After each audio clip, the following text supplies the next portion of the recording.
Okay, तो देखिए जो हमने बैच आज बनाया है नीट का, जो अगला आपका अटेम्प्ट है, अगला अटेम्प्ट 2021 का या मेंस का, ठीक है। क्वेश्चंस का लेवल लगभग वही रहता है फिजिक्स सब्जेक्ट में, मेंस का लेवल हो या नीट का लेवल हो, मोर और लेस लेवल वही रहता है, ठीक है। अभी हम सबसे पहले क्वेश्चन स्टार्ट करने से पहले जरा नीट के बारे में थोड़ा डिस्कशन करते हैं। नीट का एग्जाम आएगा कैसे और बोर्ड से कैसे डिफरेंट ये होते हैं, ठीक है। बहुत बच्चे क्या करते हैं, बोर्ड की पढ़ाई करते हैं, उसी पैटर्न में जो है कॉम्पिटेटिव एग्जाम की पढ़ाई करने लग जाते हैं, जो ठीक नहीं है, ठीक है। उससे जो है वो रैंक निकाल नहीं पाओगे। बोर्ड एग्जाम के अंदर एक टॉपिक को कराने में जितना टाइम लगता है ना, उसके मुकाबले 5 से 6 टॉपिक हम कवर कर लेंगे उसी टाइम में जितने में बोर्ड में एक टॉपिक कवर होता है। रीजन क्या है ना, बोर्ड के अंदर पहले बेसिक डेफिनेशन होता है, फिर उसका डेरिवेशन होगा, फिर ये बताएंगे भाई इसको लिखना कैसे है, इसका लिखने का तरीका क्या है, डेरिवेशन को कैसे याद करें, ये वो।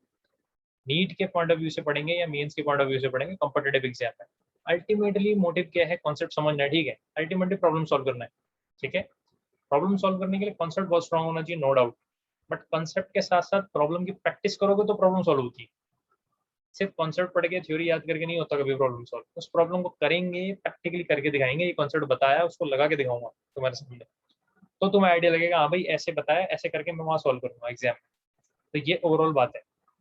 आसान भाषा में बात करें, न्यूमेरिकल बेस्ड अप्रोच रखनी है, न्यूमेरिकल ज़्यादा से ज़्यादा सॉल्व करना है जितने ज़्यादा हो सके। थ्योरी पढ़नी है ठीक है, बट थ्योरी को बस थोड़ा बहुत ही पढ़ना है, उतना थ्योरी 1 साल से मेरे से पढ़ रहे हो या 2 साल से पढ़ रहे हो, उतना थ्योरी मैंने अच्छे से कराया हो।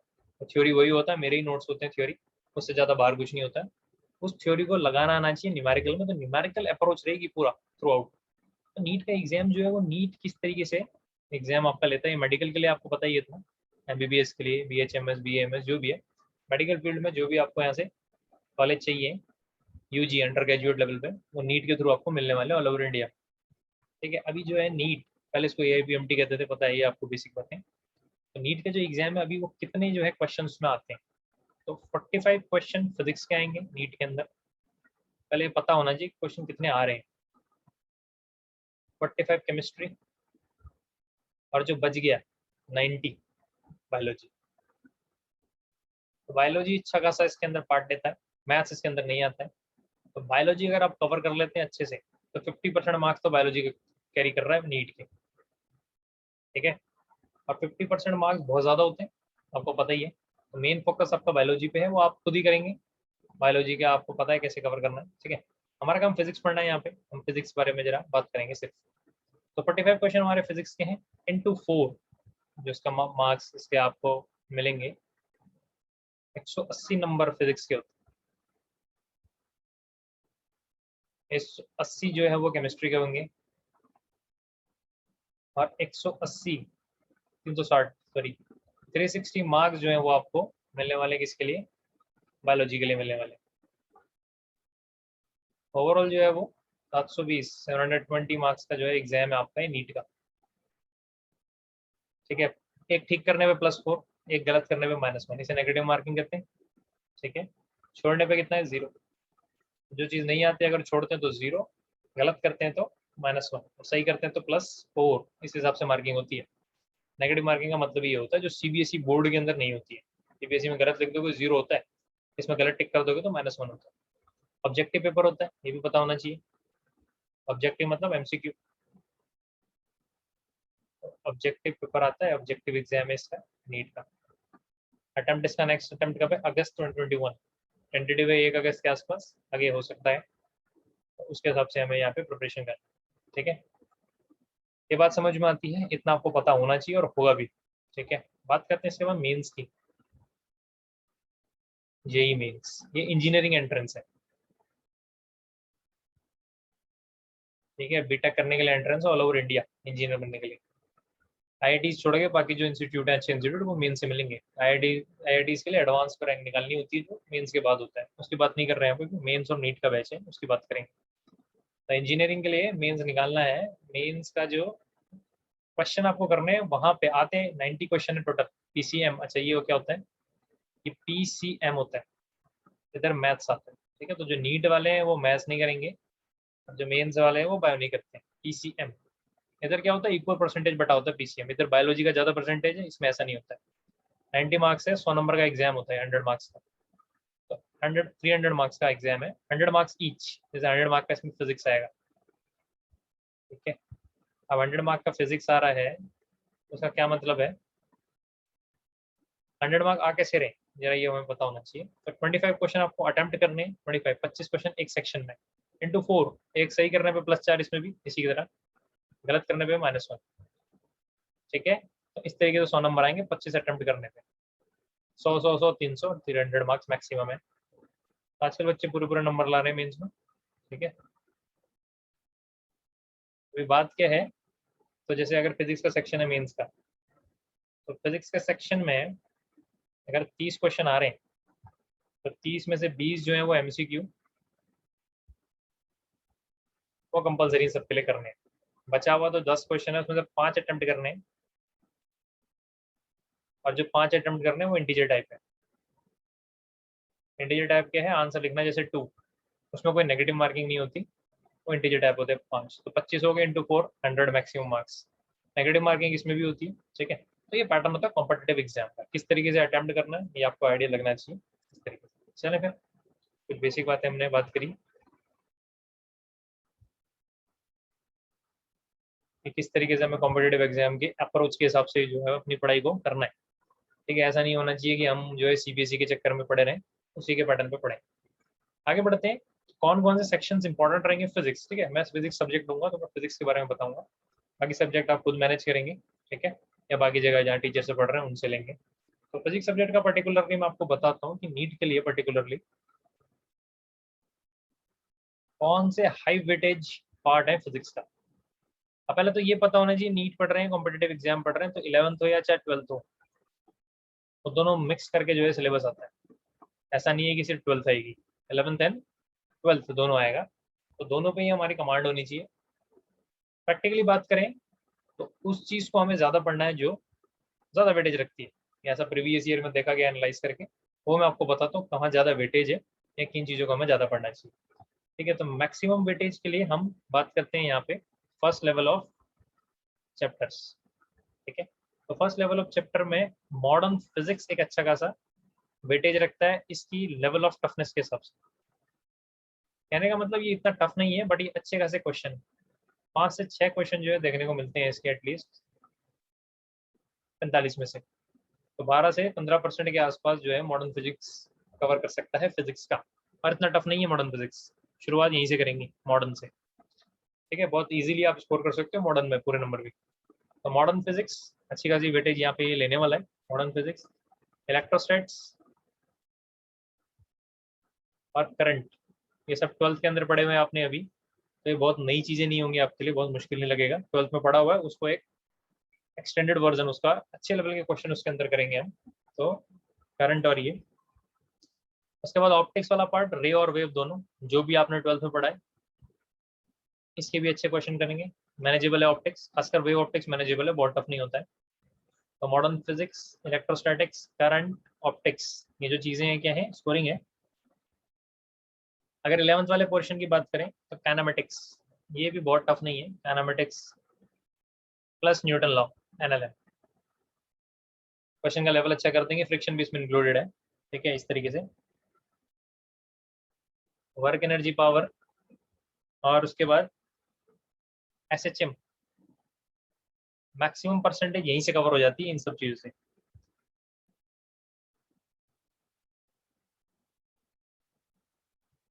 ठीक है। तो ये चैप्टर जो है इसको हम थोड़ा सा क्या करेंगे, ध्यान से करेंगे फर्स्ट पार्ट के अंदर। सेकंड पार्ट के अंदर जो इससे कम वेटेज रखते हैं पर पहले इनको कवर करेंगे, उसके बाद नेक्स्ट में जो है वो हम आएंगे, जैसे मैग्नेटिज्म, ये भी 12th का है, ईएमआई ये भी 12th का है, ये भी कवर करेंगे, ये इसमें खास मुश्किल नहीं आएगी। केटीजी और थर्मल, केटीजी और थर्मोडायनेमिक्स, मतलब पूरा ही थर्मल फिजिक्स, ये वाला पार्ट ये तो छोड़ना नहीं है, बहुत टफ नहीं होता ये, ठीक है। पर इसके बाद ये जो ऊपर वाले टॉपिक हैं इसको कवर करने के बाद हम इसमें आने वाले हैं, ठीक है। और इसके बाद वेव्स और फ्लूइड और सॉलिड ये कवर करेंगे इसके बाद। इतना कवर हो जाता है तो ये मैक्सिमम सिलेबस आपका हो गया स्कोर करने के लिए अभी इस टाइम पे, ठीक है। उसके बाद रोटेशनल, अगर रोटेशनल ना भी करें तो चलेगा, क्वेश्चंस आते हैं रोटेशनल से, बट रोटेशनल एक टफ टॉपिक है, बड़ा टॉपिक है, बहुत टाइम कंज्यूम करता है। तो इस तरीके से स्ट्रेटेजी रहनी चाहिए कि भाई ये वाले टॉपिक सबसे पहले कवर हो, ऊपर वाले। और स्पेशली हम स्टार्ट करेंगे मॉडर्न से, एक वाइस स्टेप है वो।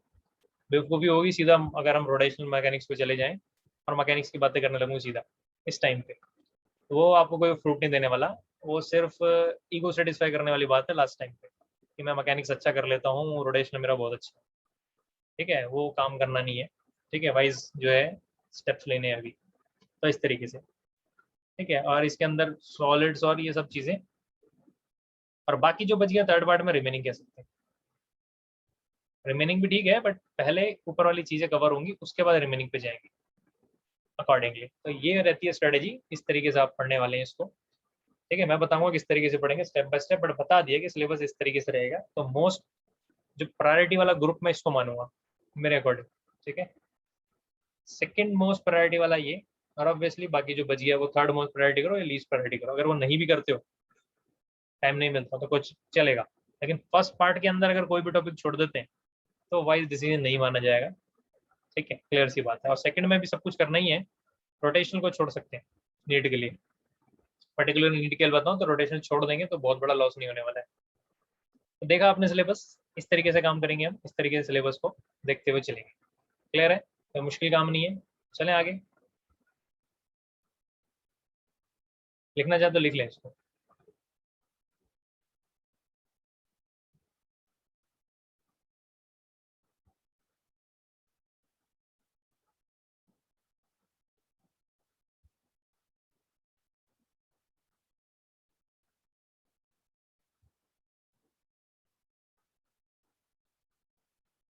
तो अभी क्या करने वाले हैं, मॉडर्न।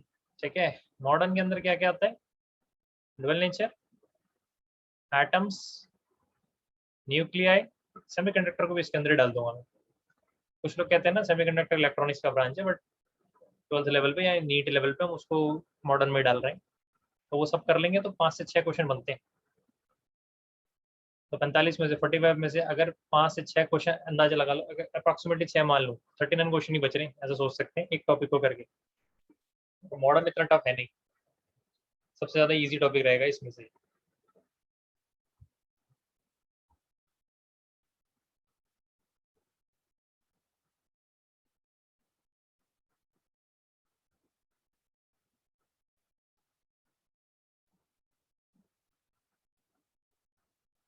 चलो भाई, मॉडर्न करते हैं स्टार्ट सीधा। तो मॉडर्न फिजिक्स।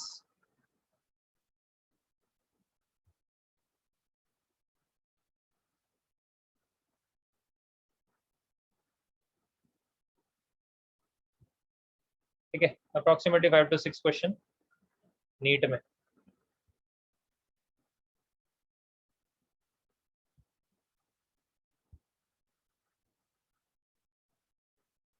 ठीक है, क्या क्या चैप्टर आते हैं वो देख लेते हैं। चैप्टर का जो नाम है इसके अंदर, dual nature of maternal radiation. Dual nature के अंदर पर्टिकुलरली कौन सा पार्ट ज्यादा आने वाला है, डी ब्रोई तो चलो बेसिक है ही। फोटो इलेक्ट्रिक इफेक्ट, उसके बारे में ज्यादा बात करेंगे। फोटो इलेक्ट्रिक इफेक्ट क्या होता है ना, उससे रिलेटेड क्वेश्चन आने के चांसेस ज्यादा है। उसके बाद एटम्स, न्यूक्लियाई, और उसके बाद सेमीकंडक्टर इलेक्ट्रॉनिक्स।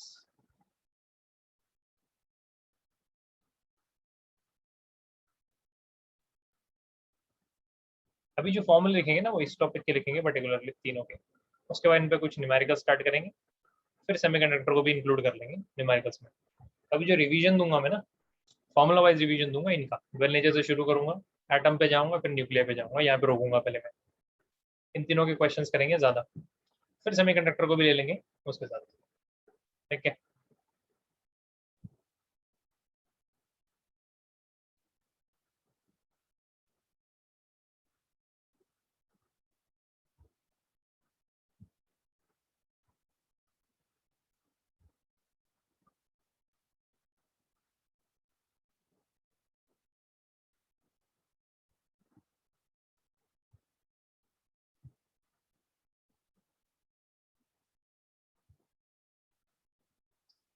ओके, क्लियर है, समझ में आएगा, आगे बढ़ते हैं।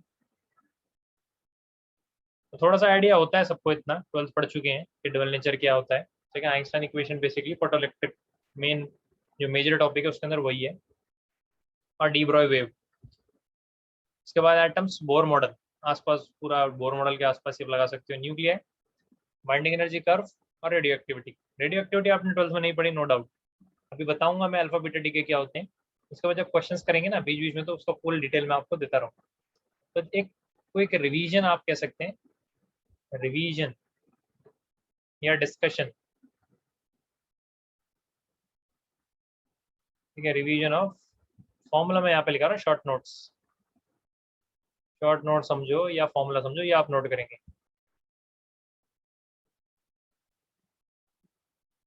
क्लियर है? तो कहीं कहीं पे ना फोटो इलेक्ट्रिक गिफ्ट वाले टॉपिक को इलेक्ट्रॉन्स एंड फोटोन्स करके जो है हेडिंग दिया होता है। एक ही बात है, वो फोटो इलेक्ट्रिक इफेक्ट के बारे में ही बात कर रहे हैं। ठीक है, तो फोटो इलेक्ट्रिक इफेक्ट बोलें या डुअल नेचर बोले, तो वहां से हम शुरुआत करेंगे। तो डुअल नेचर के बारे में कुछ फॉर्मूले हम देख लेते हैं, क्या क्या हमें यूज करना है।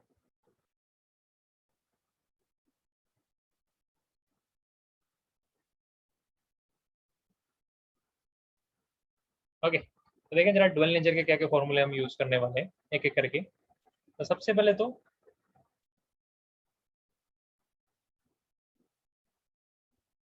ये आप नोट करेंगे, ठीक है, डी ब्रॉय वेवलेंथ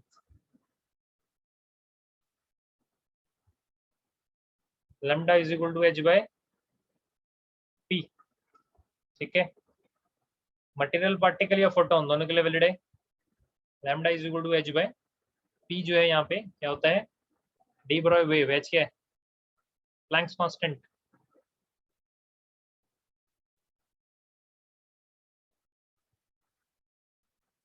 एच जो है वो प्लैंक्स कांस्टेंट, पी जो है वो क्या है, मोमेंटम। लैम्डा को बोलते हैं डी ब्रॉय वेवलेंथ। तो बेसिक आइडिया इसका, ये हमें पता होगा कि भाई पी जो है वो एच बाय क्या होता है, लैम्डा होता है। ठीक है, अब इस एच बाय पी को क्या क्या लिखा जा सकता है। अगर कोई मटेरियल पार्टिकल है, मटेरियल पार्टिकल क्या होता है, इलेक्ट्रॉन, प्रोटॉन, अल्फा पार्टिकल, इसे मटेरियल पार्टिकल कहते हैं। Under root 2 × m × kinetic energy कह सकते हैं। कैसे कह पा रहा हूँ मैं ये, ऐसे कह पा रहा हूँ, किसी भी मटेरियल पार्टिकल है, पी स्क्वायर क्या होता है, काइनेटिक एनर्जी बाय 2m। तो किसी भी मटेरियल पार्टिकल है ये होता है, तो यहाँ से जो है पी को क्या लिख सकते हो,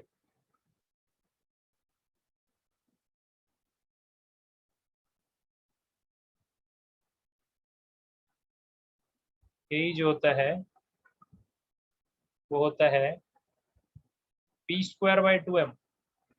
ठीक है, तो पी को क्या लिख सकते हो, अंडर रूट 2m की, तो इस पी की जगह लिख दिया अंडर रूट 2m के। इस तरीके से मटेरियल पार्टिकल के लिए, इलेक्ट्रॉन, इलेक्ट्रॉन हो, प्रोटॉन हो या अल्फा हो, उसके लिए। और क्या लिख सकते हैं, वोल्टेज की फॉर्म में अंडर रूट 2। ठीक है, ये जो काइनेटिक एनर्जी है, तो इसकी जगह क्या लिख सकते हैं, क्यू बी। क्यू बी कैसे आ रहा है, अगर एक चार्ज को एक्सेलरेट करें, एक चार्ज को एक्सेलरेट करें कहाँ से कहाँ तक, एक रीजन में जहाँ पे ये एक प्लेट है और एक ये एक प्लेट है। ओके, इन दोनों के बीच का जो पोटेंशियल डिफरेंस है वो कितना है, v। इसको एक्सेलरेट करें, इसकी जो एनर्जी, काइनेटिक एनर्जी बन जाएगी, वो कितनी हो जाएगी, जो इसको पोटेंशियल एनर्जी सप्लाई की इस पीडी ने, यानी क्यू भी सप्लाई की, तो ये क्यू भी किसके बराबर हो जाएगा, काइनेटिक एनर्जी। तो इस काइनेटिक एनर्जी को मैंने यहाँ पुट किया है के की जगह, तो 2m/qv। क्लियर है? तो ये है बेसिक आइडिया कि भाई लैम्डा होता क्या है, h/mv। ये h/mv भी इसको लिख सकते हैं, टी को, मोमेंटम। ठीक है, तो lambda is equal to h/mv, h/p, h/2m/kv, इस तरीके से। तो ये बेसिक आइडिया। अभी इसको ध्यान रखेंगे, इससे कुछ चीज़ें आपको ध्यान रखनी है, याद रखनी है। ठीक है, सीधी सीधी बात है, याद रखनी है। ओके, तो क्या याद रखना है, लैम्डा याद रखना है इलेक्ट्रॉन का, लैम्डा याद रखना है प्रोटॉन का, और लैम्डा याद रखना है किसका, अल्फा का। तो लैम्डा इलेक्ट्रॉन, इसकी वैल्यू पुट करेंगे एम की, क्यू की और एच की, जो हमें नोन होती है। तो इसकी वोल्टेज की फॉर्म में जो वैल्यू आ जाती है यहाँ से, वो कितनी आ जाती है, 12.3/√v। इस तरीके से यहाँ लैम्डा प्रोटॉन की, लैम्डा इलेक्ट्रॉन की वैल्यू आ जाएगी। 0 पॉइंट प्रोटॉन की 286/√v। Lambda alpha 0.101/√v। तो इन वैल्यूज को आप रखेंगे याद, नोट करें इसको। तो मैंने बेसिक आइडिया दिया डी ब्रॉय वेव क्या होती है, de Broglie wavelength. D Broglie wavelength को कहाँ यूज, किस किस फॉर्मूले को याद रखना है और कैसे यूज करते हैं और न्यूमेरिकल में आपको बताऊंगा, ठीक है। और लैम्डा जो यहाँ पे आ रहा है वो किस में आ रहा है, एंगस्ट्रॉम में आ रहा है। वी को वोल्ट पे रखना है यहाँ पे, क्लियर है। तो बेसिक आइडिया है डी ब्रॉय वेव का।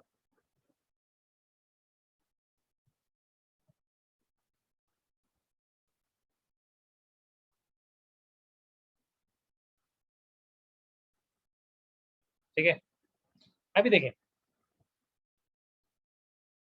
अभी चैप्टर में बात करने वाले हैं ड्यूअल नेचर में फोटोन की। लाइट पार्टिकल उसे फोटोन कहते हैं। तो ये रहा एक फोटोन, ये फोटोन आ रहा है इस तरीके से, रेडिएशन इसके अंदर फोटोन है, ठीक है। अभी जो फोटोन है, इस फोटोन की एनर्जी कितनी होती है, एक फोटोन की एनर्जी, तो उस एक फोटोन की एनर्जी होती है एच सी बाय लेमडा, या H into frequency H new, एक फोटोन की, ठीक है। रेडिएशन के अंदर अगर 10 फोटोन है तो 10 टाइम्स, ठीक है। तो टोटल एनर्जी कितनी हो जाएगी इसकी, जितने इसके अंदर फोटोन है रेडिएशन के अंदर, n times energy of one photon, तो N H C by lambda या एन एच न्यू। ये बेसिक आइडिया है आपको एनर्जी का कितना होता है। अभी देखें जरा इसको, अगर मैं बात करूं यहाँ पे ये जो एच सी है, एच सी बाय लेमडा, कभी कभार क्या होता है लेमडा में मीटर नैनोमीटर में दिया होता है यूजुअली।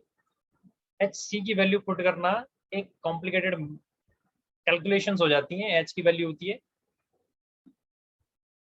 एसआई में वैल्यू क्या होती है 6.63 10 टू द पावर -34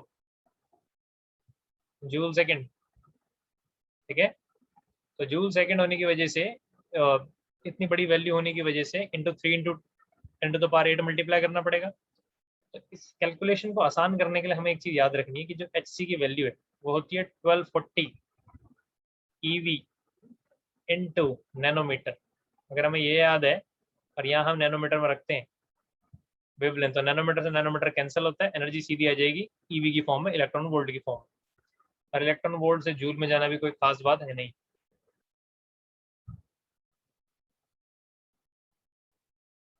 इस तरीके से आप जा सकते हैं, क्लियर है।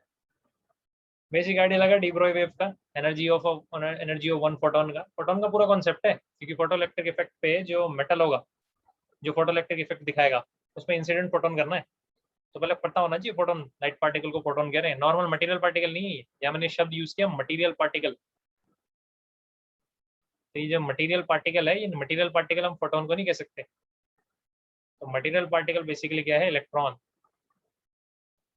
प्रोटॉन या अल्फा, इनके केस में ये लगाओगे, ठीक है।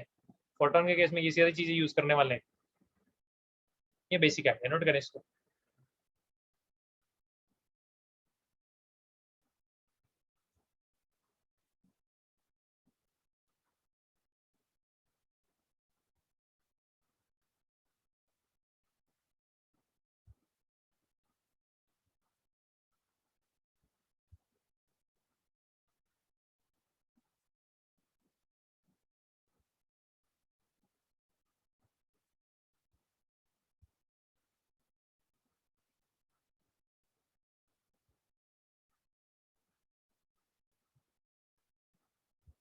ठीक है, क्या होगा नोट सबने, रहता है किसी का, रहता है किसी का तो बताएं।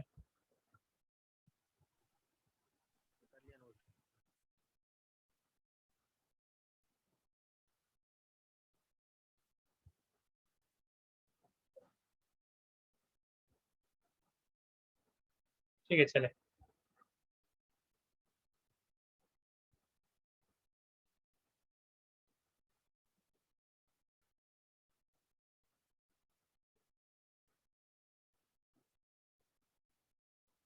आगे बढ़ते हैं। मेन जो टॉपिक है इसमें क्या है, वो फोटो इलेक्ट्रिक इफेक्ट।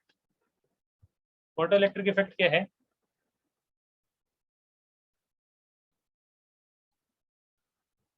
एक मेटल है, उस मेटल पे रेडिएशन इंसिडेंट हुई, और से जो रेडिएशन है,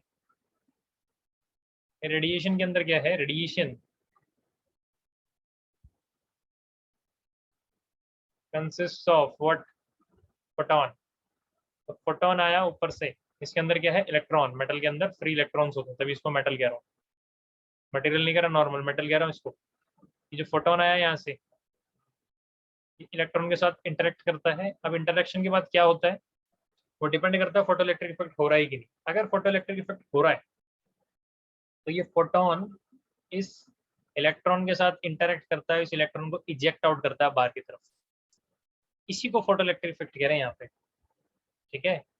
अगर जनरल में बताऊं टॉपिक है क्या, तो इसी तरीके से फोटो इलेक्ट्रिक इफेक्ट सारे मेटल दिखा सकते हैं क्या, सब नहीं दिखा सकते। एक सर्टेन फ्रीक्वेंसी रेंज होती है, जिसे थ्रेशोल्ड फ्रीक्वेंसी कहते हैं उस मेटल की। अगर मैं इंसिडेंट, जो रेडिएशन इंसिडेंट कर रहा हूँ, उसके अंदर फोटोन है, तो हर एक फोटोन का फ्रीक्वेंसी है।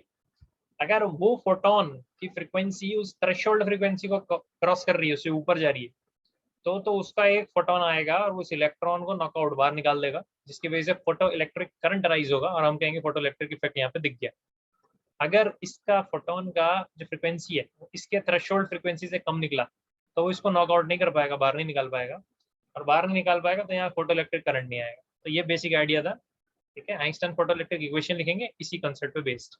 तो आइंस्टाइन का क्या कॉन्सेप्ट था, उसने क्या आइडिया दिया, वो उतना डिटेल में जाने की जरूरत नहीं, उसका मैथमेटिक्स देखेंगे। आओ मैथमेटिक्स, यहाँ देखो, ये फोटोन है, एक फोटोन की एनर्जी कितनी है, hc/λ, ठीक है।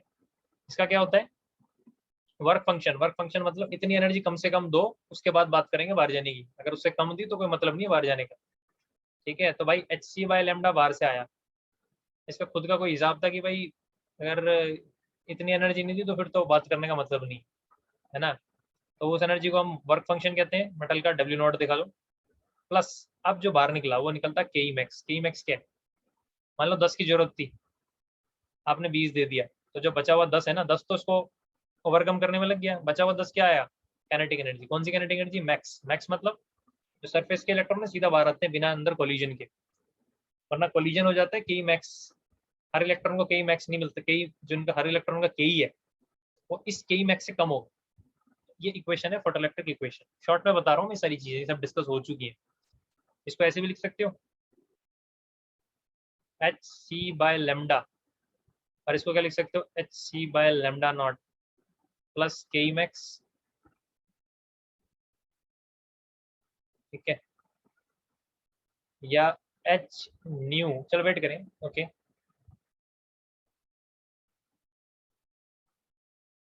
तो रीज्वाइन करेंगे, ये देखिए फोटो इलेक्ट्रिक इफेक्ट लगभग इतना है, इसको डिटेल में कंटिन्यू करेंगे अभी आगे वाली नेक्स्ट क्लास में, ठीक है। तो ज्वाइन करेंगे दोबारा, अभी क्लास कंटिन्यू करते हैं।